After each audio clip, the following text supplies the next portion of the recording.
This is the Planning Commission meeting of North St. Paul for August 1, 2024.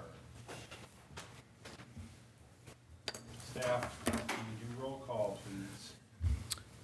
Commissioner Wise, Present. Commissioner Alvarez, Present. Commissioner Kane-Burback, Present. Commissioner Gadbois, Present. Commissioner Muhic, Present. Commissioner Rathe, Rathe. Sorry about that, Present. and Chair Blees. Here.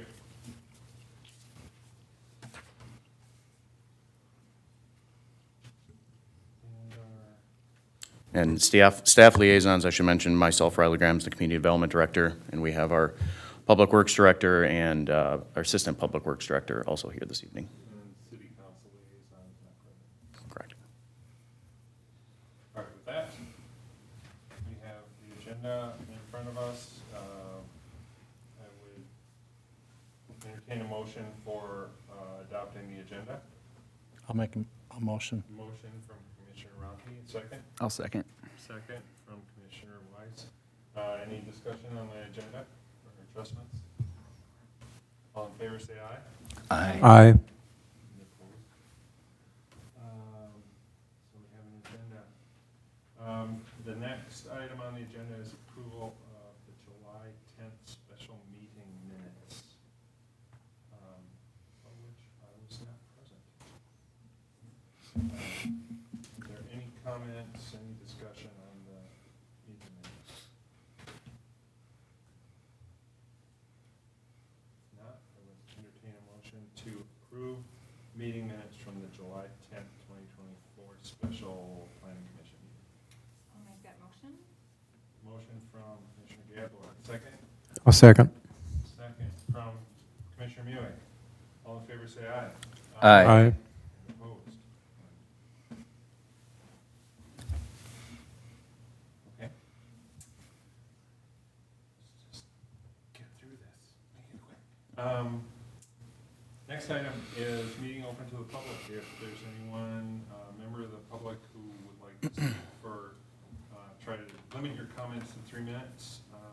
You can stand, give your name and address, talk about things that are not on the agenda. John Schmall, 2750 Chisholm Avenue. Whatever happened to the fence ordinance? August 20th at council. It's a good thing I asked the question.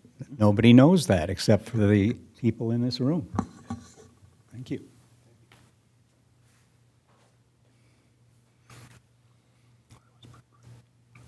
The next item on the agenda is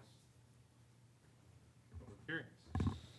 I will ask staff to present. All right, thank you. So this evening, we are here to actually conduct 2 separate public hearings for a new student-built house located at 2007 6th Street North. So we will first conduct the conditional use permit. But a little back history for those of you who are not up to speed on this. The student-built housing program with the city dates back to 2004. It involves an agreement between the City of North St. Paul and the Northeast Intermediate School District 916, also known as the Career and Technical Center, CTC.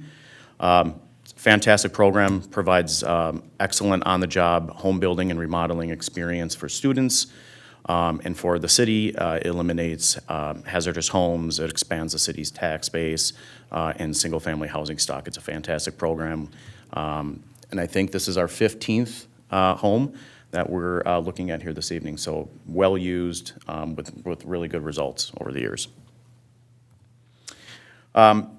For this particular piece of property, this was a larger piece of property that was that the city had approved a student-built home, which actually was a remodel, located to the south at 2001 6th Street North. That used to be one large piece of property. It was a lot split to create the second lot, which is addressed at 2007 6th Street North, with the idea of a future student-built home location, which is why we're here this evening.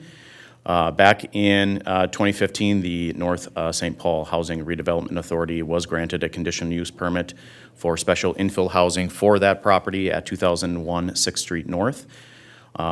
It was constructed, I don't have when the original plat was created and when the existing house was built, but the existing home was constructed within that district's setback requirements. So it is, again, I don't have the full backstory about when that was built and when that was platted.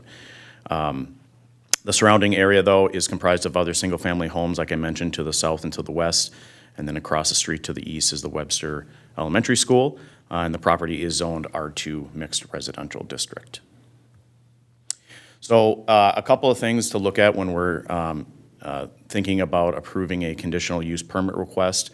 The first is what is the permit request for? And for this particular property, it'd be for special infill housing. That is administered by City Code Section 154.006C, and then Table 3 lists conditional uses allowable as infill housing.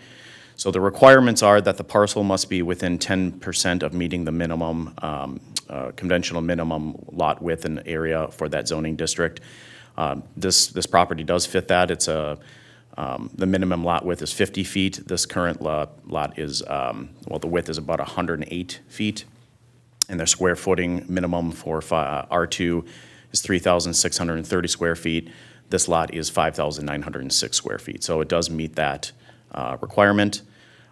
Number B, letter B, the proposed house must be of quality design, utilize high standards, materials, governed by a superior development plan with respect to location, driveway, parking, landscaping, accessory buildings, if there are any. We do find that this request does meet that, all of those requirements. And then C is due regard has been given to adjacent properties. Again, this is an area comprised of single-family homes located in the same zoning district, so that does fit in with the localized area. And then letter D is the first floor or main floor area of the proposed house shall be a minimum of 600 square feet. We're looking at a proposed house with approximately 2,024 square feet on the main level. I'm going to breeze through that. This is sort of the standard conditional use permit consideration. So these are the things that staff looks at that is governed again by the city code when it comes to whether or not a conditional use permit would be used here. So the first bullet item is the use is consistent with the general intent of the comprehensive plan. This area is zoned R2, single family home. This is exactly what it's going to be. The use will not adversely affect health, safety, or general welfare of the city. Nope, it's not going to. It's another single-family home in this location. The use is compatible with the present and future land uses of the surrounding area. Again, that fits into what the R2 zoning is. The use and appearance is compatible with adjacent properties. Yes, of course, it is a single-family home in a single-family home area. The use can be adequately supported by public services, including water, transportation, police, fire, utilities, sanitary waste disposal, storm sewer disposal. All of those fit this proposed use as well. Will not have any undue issues with public utilities or fire, police protection. All of that all matches here. The use will not create any excessive burden on existing parks, schools, or other public facilities. We are not anticipating that with the addition of another single-family home. The use will sufficiently be compatible and separated by distance or screening from adjacent properties. That's a question, of course, that gets into the variance side of things, and we'll touch on that with the second one. But with proper screening, we do feel that this use does comply with that standard in the R2 zone. The use is in harmony with the general purposes and intent of Chapter 154. Again, it does. It fits in with the R2 district and the zoning ordinance, which allows for single-family homes in this district. And then finally, the use will not create any excessive noise, glare, general unsightliness, those types of things. That won't happen. Again, another single-family home in a single-family residential area. So based on those findings, the staff does recommend that the Planning Commission recommend approval of a conditional use permit to allow for special inflow housing located at 2007 6th Street North. And so if there are any questions from Planning Commission, I'll be happy to answer them. Like I mentioned, Ron and Randy, and I see our Tom is also here from the school district to help answer any questions that you may have. Yeah, under C, you use the words regard for adjacent property. Is that a standardized thing under R2? Like, hey, here's the specifics of what we have as requirements that would be regarding the adjacent property. What does that look like? That's pretty much what it looks like. It just says you. There's not a specific, like, There's certain number of feet No. setback sort of thing? Because that calls out to the lot, or the lot setbacks. Okay. that type of thing. Yep. So as long as it meets the lot setbacks, it's normally considered proper regard for adjacent property? Okay, thanks.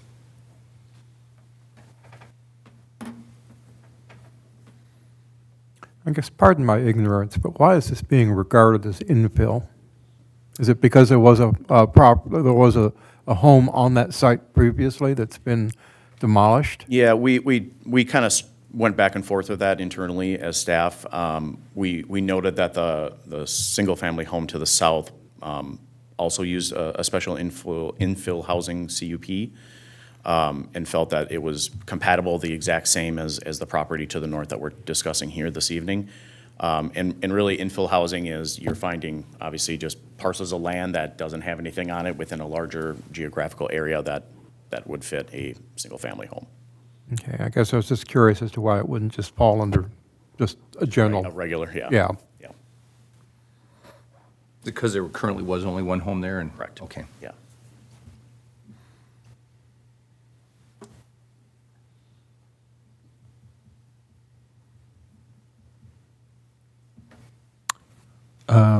Are there any other comments, questions? The applicant is the city, correct? It is the Technically? city's housing and redevelopment authority. Yeah. Technically, yes. That's who owns the property. Yeah. So there isn't any further comment in that regard. That being the case, I think we can open the public hearing at 6:42 p.m. And if anyone from the public would like to speak on this topic, stand up, give your name and address, and speak your piece with regard to this proposed conditional use permit.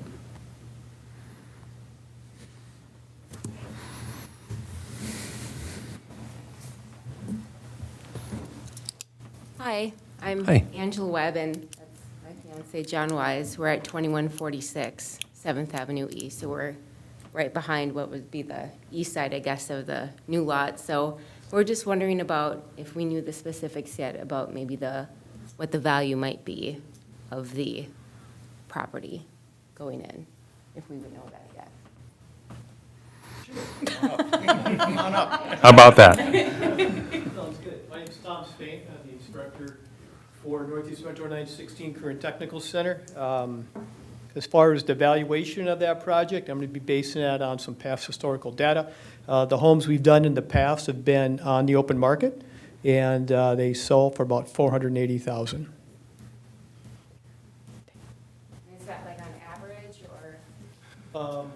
The last three, 480, and then 460. And the one currently going on the market, we have our final inspection on Wednesday, August 7th, and get our certificate of occupancy. And then we can put that on the market. And just talking to real estate agents, he's going to list it in that 480 to 500,000. And so the home itself is about 1,400 square feet. Those are kind of what we've been doing. I think when you include the garage, and we're up to that 2,000 square foot building pad size. So very comparable. And as far as the style goes, we always look at the neighborhood first, make sure we fit in. And so we always end up with about a 1,400 square foot main floor. And then we finish off part of the basement as well. So we end up with 4 bedrooms, 3 bathrooms. is what typically we do for the city. And my other question is there any intention to build a privacy fence or something? Yeah, some sort of screening along the back property line. Yeah, I actually talked about that with Public Works this afternoon. There's arborvitaes behind the home that's already there, the existing home. And our thought would be to either extend those or build a privacy fence along that back line. Those took years to kind Yeah, Yeah. sure. But yeah, our intent is to include some screening back there for sure. And that's part of why I asked that question of regards for adjacent property. Like, the setback itself alone without a fence is considered, Close. okay. So a fence would be something kind of extra. Yes. Than what's required under current R2 for regard to adjacent property. And I should have connected those dots, I apologize. Yeah, with respect to how close Yeah. within that setback, you're right. We would look at the adjacent properties and say, Yeah. okay, this is really close, for privacy's sake. Sure. We would add either some vegetation or a fence. Gotcha. privacy fence. And I certainly think if that is, the direction of the planning commission, we can add that as a condition of approval. That would then be forwarded to the council. Any further public comments? If not, we can close the public hearing at 6:46. And obviously, Commissioner Alvarez brought up the question about the perimeter screening. There are obviously different varieties of plantings and different sizes of plantings that you could put in there. So vegetation could certainly do the job, but a fence or, And I wasn't even pushing for a plantings. fence. I'm just Yeah. asking, what's the standard Yeah. for what is required? So, screening is generally either a fence or landscaping, sure, yeah. generally. And what I was trying to figure out is the setback alone considered what's normative? And Yeah. like, my home, when we talk about these changes, when I bought my home, I have a nice patio that I use all the time, and the house next to me was way, way back in the yard. And when the new house got built, when they had a fire, it got put right next to my house that's about 12 feet away. And that's life. Because they met the setback, I'm on the setback, Yeah. and so that's Yeah. what it is. And So- that is the purpose of, especially in residential areas, the setback. I mean, the purpose there is so Yep. you're not on top, and it provides some screening in the sense of Right. distance. But the setback itself is sufficient, is what I'm understanding. The set, well, and this will get into the next public hearing that we'll get into, but the setback is, for the rear lot line is 25 feet. We're proposing it at 6. So in that case, adding some sort of a screening, whether it's vegetation or fencing, I think is very appropriate here. Gotcha. That makes sense. Our bedroom, window. Yeah. So in that case, we would probably add some sort of screening, a little more robust. Well, more substantial. Yeah. But I think it may be appropriate to make it a condition, Yes, I agree. but how do we quantify the condition is what I'm trying to figure out. If maybe there's a quantifying, in other words, it has to be of X number of feet height, or it has to prevent view when standing to such and so, that kind of parameter. Can we put something in there? I'm not sure what it would be.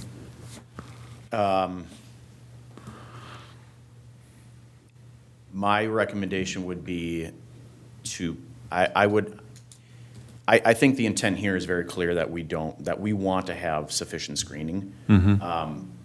And so in that case, I would include a condition that allows staff to come up with something. Yeah. That would then be put in, whether it is expressly written as a condition, or that, it could say something to the effect of, screening that is approved by staff or something. I mean, Yeah. something vague enough where it gives us an opportunity to look into it. You're not screening from a whole bunch of different neighbors. You're screening pretty much from one neighbor. Yeah. And so I think that some direct interaction there Yeah, I would was make it gonna- I was fairly gonna suggest easy we to talk come to up the- with something. Talk to them and see, Well, is there and- a preferred And, screening that you and it think might like? be a good idea to wait until the project is well underway, see what it looks like, Yeah. and be able to say, oh, yeah, well, this is my concern. It might give you something more concrete to stand on, both from a resident standpoint and a staff standpoint. Then you could look at it and say, yeah, look at, if I drew a line here, give yourself some strength of decision-making there, if you will. Yeah, I was wondering as to where that could be part of the requirements, is that, to say that staff shall work with the neighbors at X address to come up with a satisfactory Screening. screening. Yeah. And it's 2146 7th, right?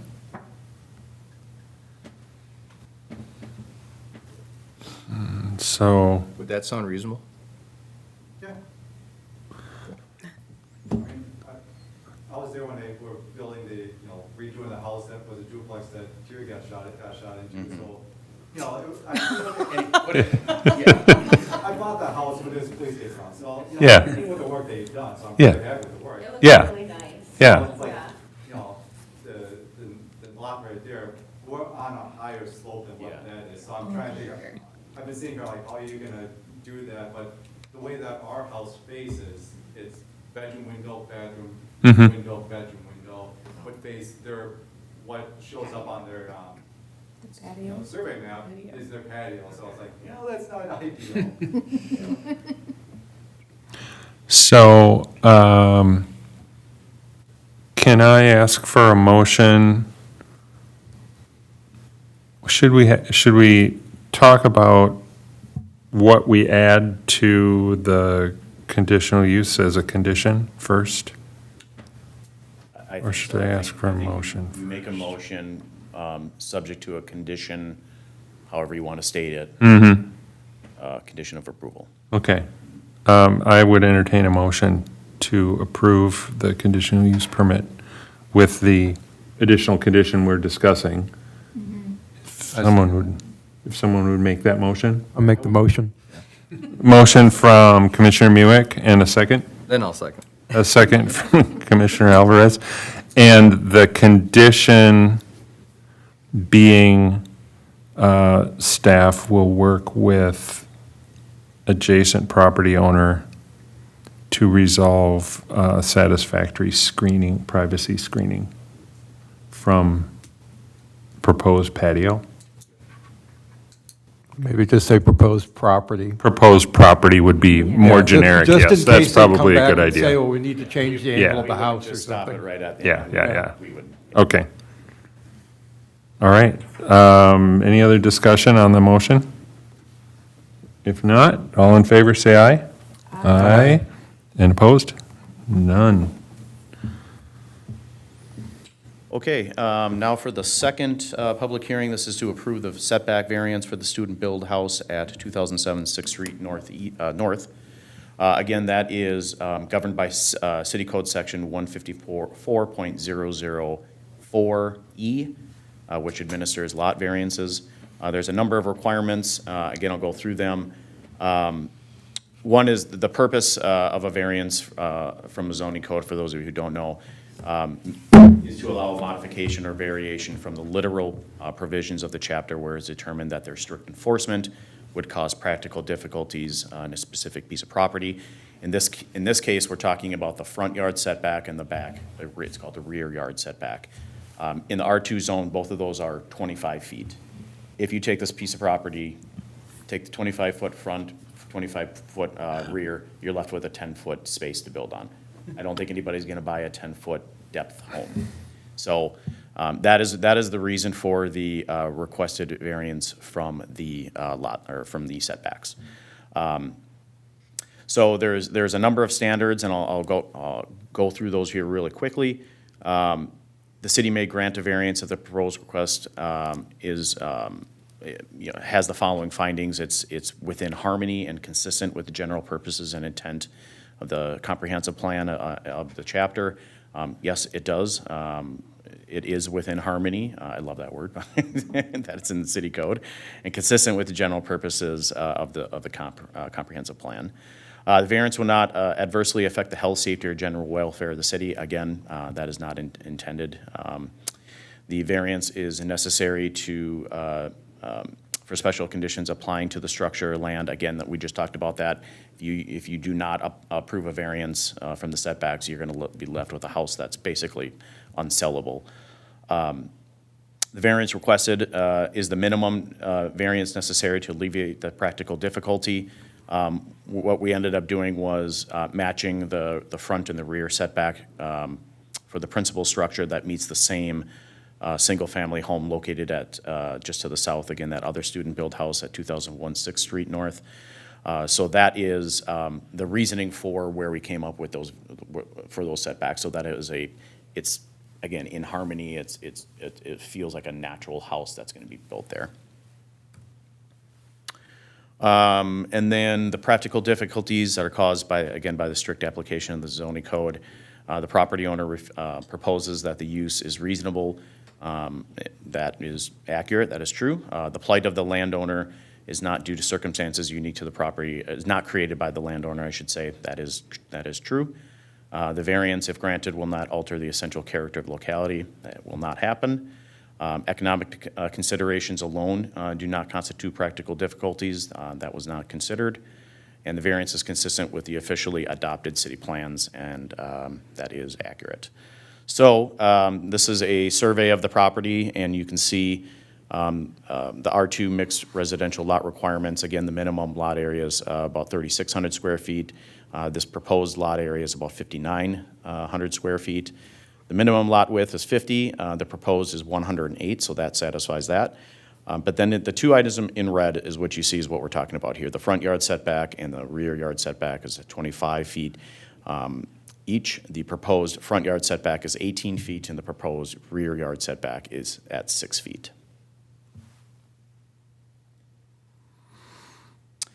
And so with that, we do recommend that the Planning Commission recommend approval of the front yard and rear yard lot setback variance request located at 2007 6th Street North.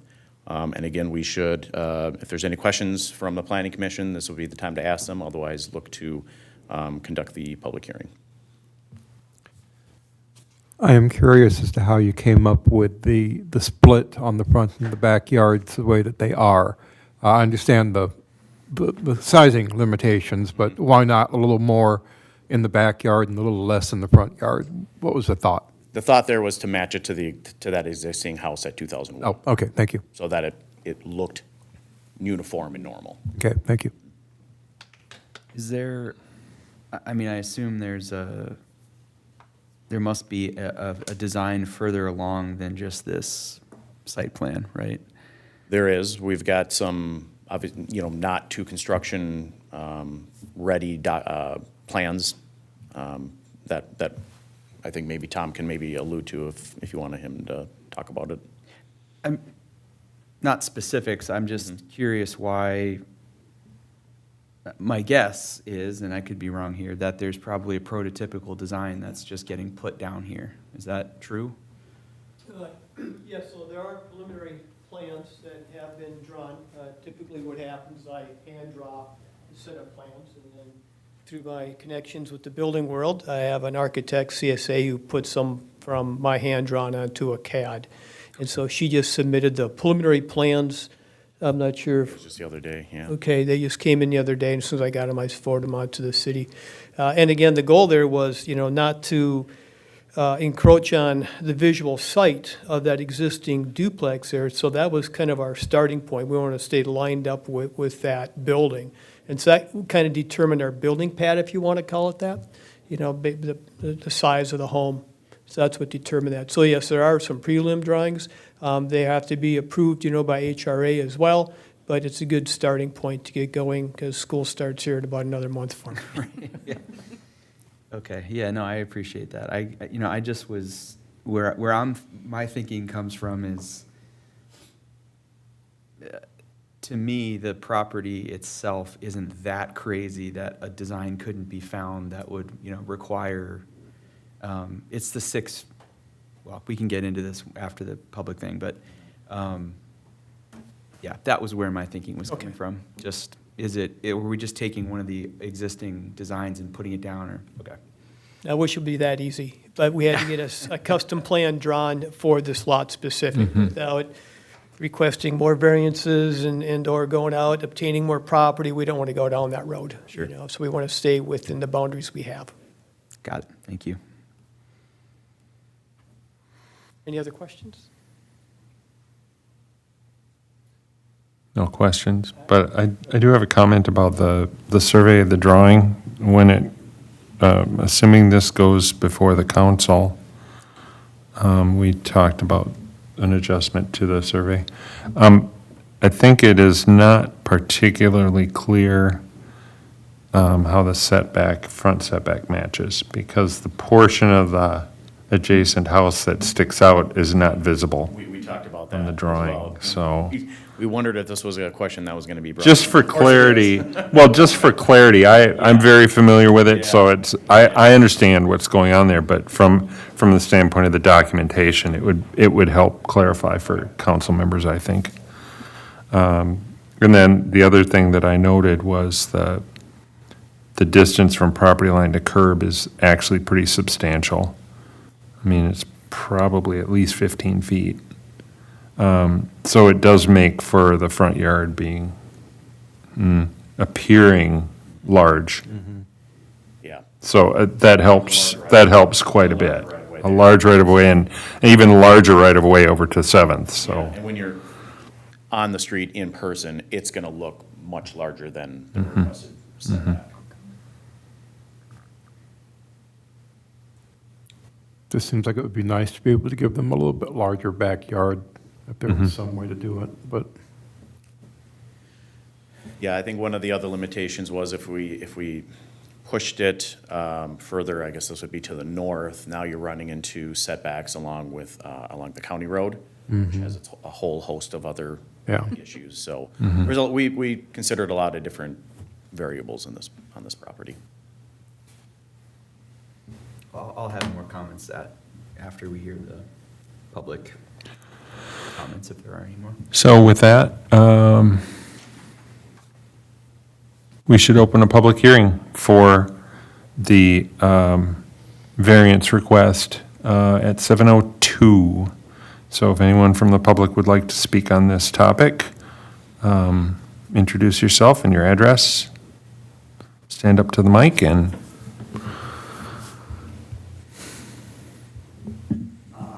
John Schmall, 2750 Chisholm Avenue. I've only gone to two other variance public hearings like this, and both of them went down in a ball of fire. So I'm looking at the chance that it's going to pass this time. And guess, when the city of North St. Paul is asking the city of North St. Paul for a variance, guess what? could be difficult. Anybody want to guess? Anyway, so this one document that says, the staff memo had said they want 6 and 18. 18 for the front, 6 for the back as a setback. Am I correct in that interpretation? Okay, now there's another document. It's called ZVA 24-1. And on the, I don't know, does it have pages? No, they don't have page numbers. But I would guess it's the second page. Maybe it isn't. Maybe it's even the third page. It doesn't have a number. It says, if I can go find it again, explain how you want to vary from the applicable provisions of the ordinance. It says front yard setback to be 12.7, no, it says 12 point and 12.7 feet. We don't use inches in this survey. We use points, tenths. Interpret that when you get your 12-inch ruler out. And then it says the rear yard setback to be 11.3 feet. Huh? Huh? You find that to be confusing? I do. Okay. You need to correct that We will. here tonight? Yeah, it's, so this was the original front and rear yard setback when we first when we were first looking at the property. It had since been, I mean, as you can imagine, we went through many iterations of where the property's gonna, or where the building's gonna be. That clearly didn't get updated this is our online in OpenGov, the permit.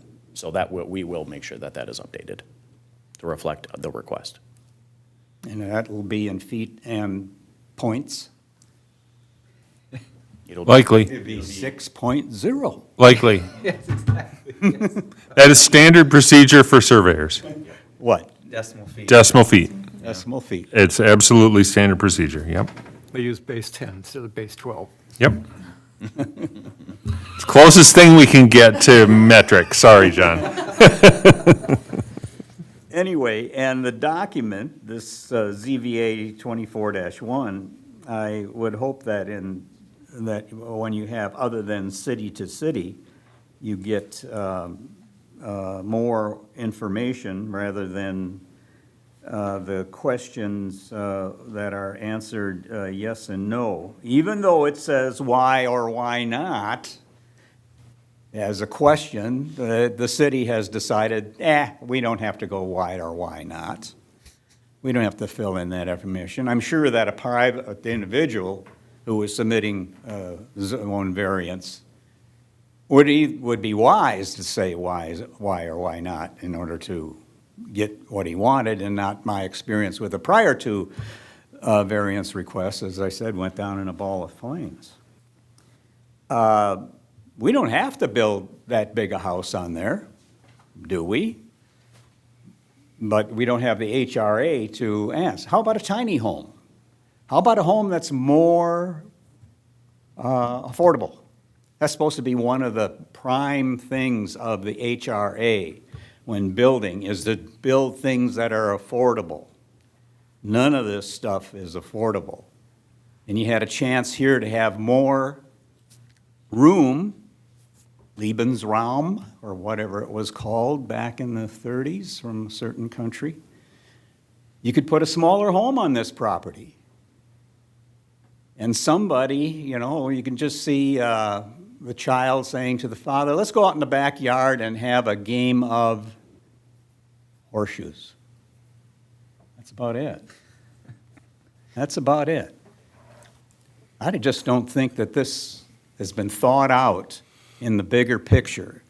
Let's build an affordable house. I don't think there's many affordable houses, but you could get it down to maybe 1,000 square feet. Make it 2-bedroom. Because there's a lot of those homes in North St. Paul. Tell you a little story. When I bought my house, told my aunt, she asked me, where'd you buy your house? And I said, North St. Paul. And she was an East Sider. And she went, ugh. And she said, that's where you can tell how many kids are in the family by the number of additions on the house. Honest to God. That's what she said. But anyway, there still are a lot of these smaller houses in North St. Paul. We don't need a $500,000 home. Anyway, comments. Thank you. Thanks, John.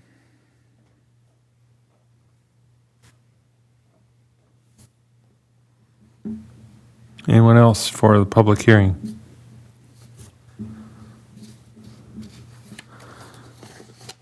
That being said, we'll close the public hearing at 7:09.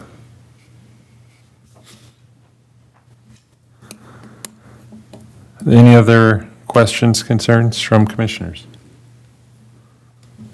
Not a question or concern, but I just to comment on, to piggyback on John's comment, as a builder and a realtor, there are no small homes. being built currently hardly that are more affordable. In this current market, when we try to get a young entry-level couple in, they're looking at 300,000 minimum. We find ones less, but they need a ton of work. And my home is 1,100 square foot in North St. Paul, 2-bedroom. I'm a builder, so I put 3 baths in because I wanted to, but they're small, obviously.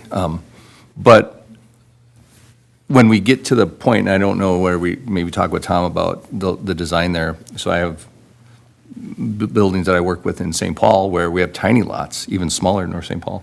And we go up, and we do a 2-story with a basement, and we get a little more square footage that way. So I'm just curious as we talk, I know you were gonna have some comments. I think that's might be a great idea. I don't know the tiny house thing, that's a whole different code.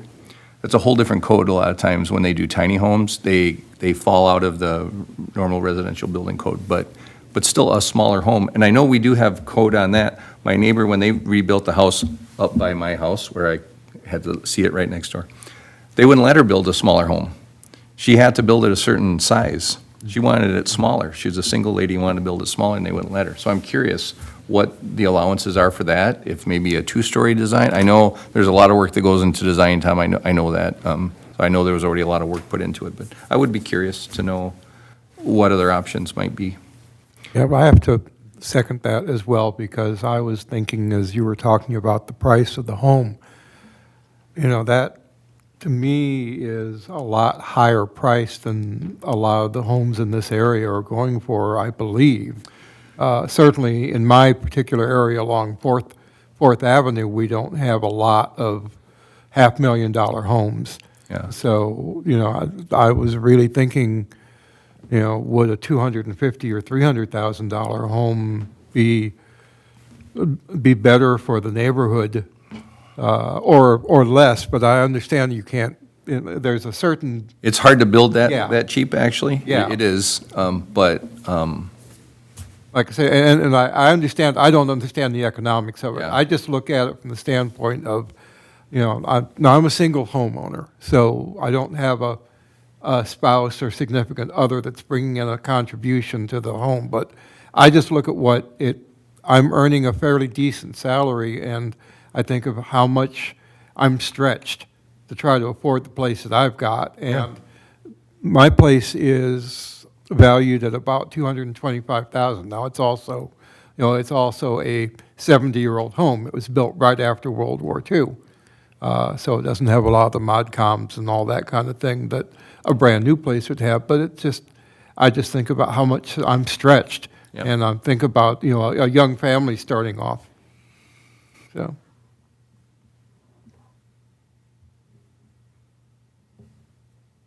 especially if we're using student labor. I know that's not a normative thing for building a home, but I wonder if that could play into that. But So I guess, quick question, can you pull up the diagram where you had it on? Can you point to where the 6-foot variance is between the homes that you brought up? Yep, I'll try my best because so this is the rear lot line. The proposed back wall of the home is right here. So this is 6 feet. Got it. So it's more of a lot difference as opposed to difference between two homes. I mean, obviously, there's some variance in visual and rooms, et cetera. Got it. I think the distance to the side lot, if you will, I think the distance to that next building to the south is probably 20, almost 30 feet. From Face to face a building, 25 to 30 feet between the buildings, between the buildings, north to not south. the lot line. North to south. Okay. Yeah, between buildings. Oh. I was just thinking about face to face of building. 6 feet's just sort of a tough distance, and, building code wise, even if you're at 6 feet, you're gonna be limited on the number of windows you can put over there, you're gonna be limited in the exterior materials you can put there because of the fire separation distance. Hardy So board. you're, you're creating design issues by putting it that close to the property line. And I guess I would feel, based on some of the stuff we've heard here tonight, I would much rather pull it forward and get at least 10 feet back there, and then, you know, less room in the front yard. It just, to me, it seems like it's, I buy that there are issues with the property geometry that make it difficult. I think, I mean, you know, there's one of the student homes in my neighborhood. It's beautiful. Actually, there's going to be two of them. It's the one you said is going up for sale soon, is right next door. And I'm very supportive of the program, and I think it's a great thing. And I think on this one, me personally, I feel like the 6 feet is an avoidable thing. Even if it's just 4 extra feet, you're going to get a lot more buy-in with that. Building code issues go away there. So that would be my opinion. Yeah. And I don't know if there's wiggle room to adjust that location and say, could we have 10 feet in the back and 12 feet in the front? 12 in the front. To me, that would seems be- a lot more reasonable to me, but that's my opinion. I guess it would be 14. 14. Yeah, because it's 18 to. Yeah. Yeah. Moving 4 feet. And I Basically do move the understand building 4 about feet. wanting to keep the visual on the front, on the street Right. side, but I wonder, Right. you know, 4 foot, is that really going to make that much visual difference? No. You know, we're looking at about the width of this table plus a little bit more. I don't think most people are going to notice. No, most people would never notice it. Less than me. You'd have to stand there and sight it. So we and talked get it. about that front, that the property line is set pretty far back Mm-hmm. from Yeah. what I'll call the curb line. Yeah. But that So- 4 feet is gonna make a huge difference in the back. Where Yeah. it doesn't make as much. I guess, Tom, is there any, or Randy or Ron, any issues if we just shifted the whole thing forward 4 feet? Would you think? My only concern, I guess, would be the driveway slope at this time. And so we might have to adjust that. We need to take that into consideration. Yeah, because, It's at 8% now. and this is, I can't tell, how tall is this little retaining wall? Not very tall. Would be, Retaining you'd wall? probably have to do something like that similar? If you move the whole building forward? Yeah, to keep proper drainage Yeah. between the two, the new building and the existing building, we'd have to do some type of retaining wall. Yeah. I like on retaining walls not to have them line up with the garage, because at some point you have to open up that door and remove snow. So it's nice, like you do here, push it off for several feet, to allow access. So that would, I'm not sure if that would encroach into that drainage easement or not. I don't think it is. I don't think so. Yeah, so, We can have our surveyor move that house over and have him shoot the heights and see where it can work out for that. I don't think it's going to impact the drive all that much. Not 4 feet. I guess I'm still kind of supportive. curious, if we were to try to shoot for a $400,000 home, you know, would we get a practical reduction in size of the building and still make it something that's saleable? Well, my experience with this is, you know, it's 1,400 square feet now, which isn't really a large home. Mm, The cost of building is just astronomical. It is. With everything. Okay. The new energy codes and building codes. And Yeah. that really dictates a lot of the price. Sure. There's things we can do to the zone to bring that price down, but at the end of the day, what product do we want to have out there? Right, right. You know, a home that's going to last. The gentleman said he was in the building industry, and I'm sure he's aware of, you know, electrical codes are constantly changing. It's ridiculous. Yep. don't change that drive. Everything keeps driving up the cost, and the consumer's the one that eventually pays for it. Yep. Right. So, yeah, we are very conscientious, and with these homes, they get sold on the open market. You use public dollars for that, so you can't just sell it, to my brother or something like that. Sure. At a great deal. That probably wouldn't fly over very well. So that's why we started going with the real estate company, and they handle that transaction, and you can kind of walk away from it. Okay. All right, thank you. That's $348, $343 a foot almost at 1,400 square feet. With the lot. You're right. Okay. And that it doesn't include the basement space. Right. The 1,400 feet There doesn't. you go. So Because it's unfinished partially. it's partially unfinished, We'll yeah. probably finish about 2,400. And is a two-story option at all an option? We do that in St. Paul a lot, where we just have these tiny lots in St. Paul, and they just go up. Yeah, we've done that on some narrower lots. Yeah. But you end up having to pull that garage forward. Yep, To fit it on that skinny lot, and here we just don't have that luxury of pulling this thing forward yeah. because of that. It is an odd lot. Mhm. Yep, Yeah. it's true. Yeah. No, that area, yep. In the middle. Mhm. Sort of thing.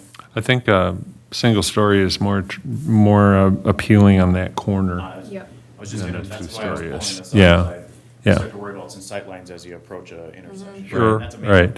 Major road too. It is, Yep, Yep. right down. Well-traveled road. yep. You want it to fit in. Yeah.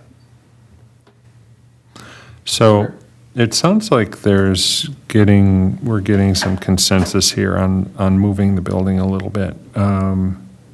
Is there anyone that would like to make a motion? Can I interject real quick? Just because we were talking about setbacks from 6 feet and we were walking the dog tonight, so I roughly took a picture of where 6 feet is on that corner. Can I show the council of where it's just kind of the general idea? 'Cause you can look Feet. from Google Street View, but it's Google Street View still. That stake right there Yeah. is the corner that they had the corner lot on. And so I'm standing, I shot it 6 feet, so that's kind of what you're looking at from 6 feet from that corner. Yeah. So. Mhm. I'll just kind of show you guys here. Yeah. There's that stake right there showing the property line corner, so that's 6 feet roughly from that corner, 6 feet from either Mhm, direction. mhm. Just to give you guys a reference, because I know, look at Google Street View, that's a little bit different than, looking at it with the stake there. Yeah. That's the northwest corner that you were showing? Southwest Oh, corner. Southwest corner. Yeah. Okay. Yep. Where kind of all three properties meet. Okay, yep. So I'd be standing Yeah, roughly right around here. yeah. is when I put that. Got There's it. a stake there. Okay, yep. Thank you. Thank you.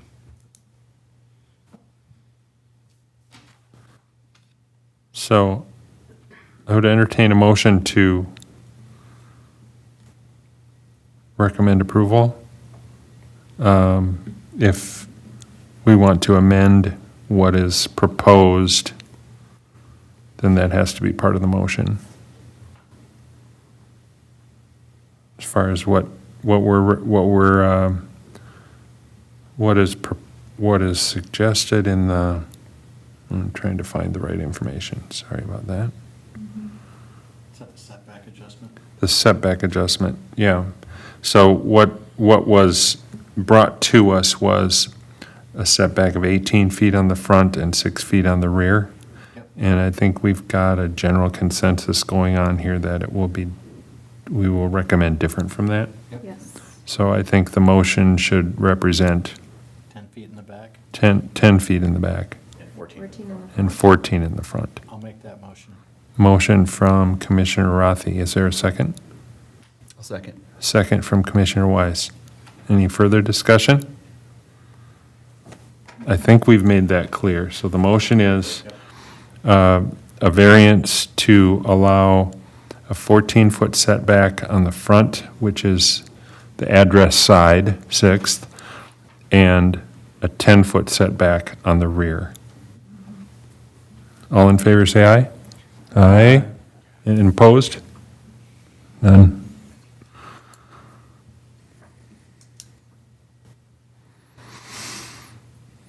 Okay.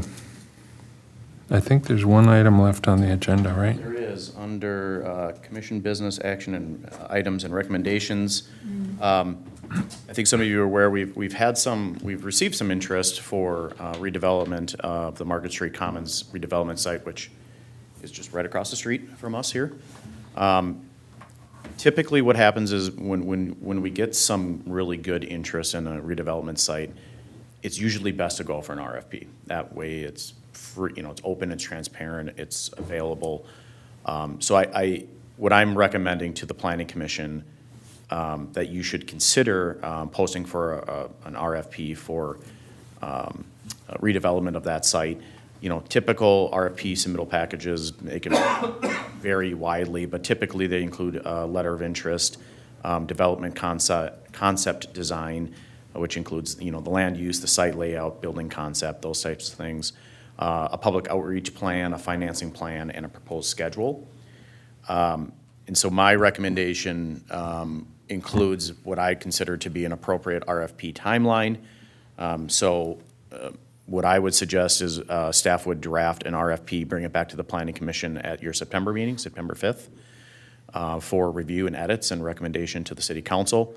That would go to the next council meeting, which would be September 17th. Council would adjust it or approve it. It would then be posted the following day. And then from that point forward, then, the dates and times are, movable. But typically, I like to allow for a couple of months for proposals to be accepted.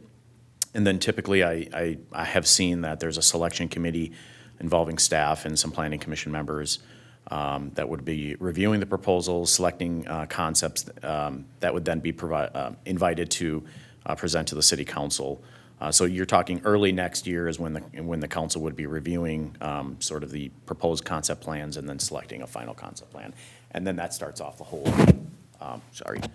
development process from that point forward. But again, those dates are all movable. It kind of depends on what interest we get.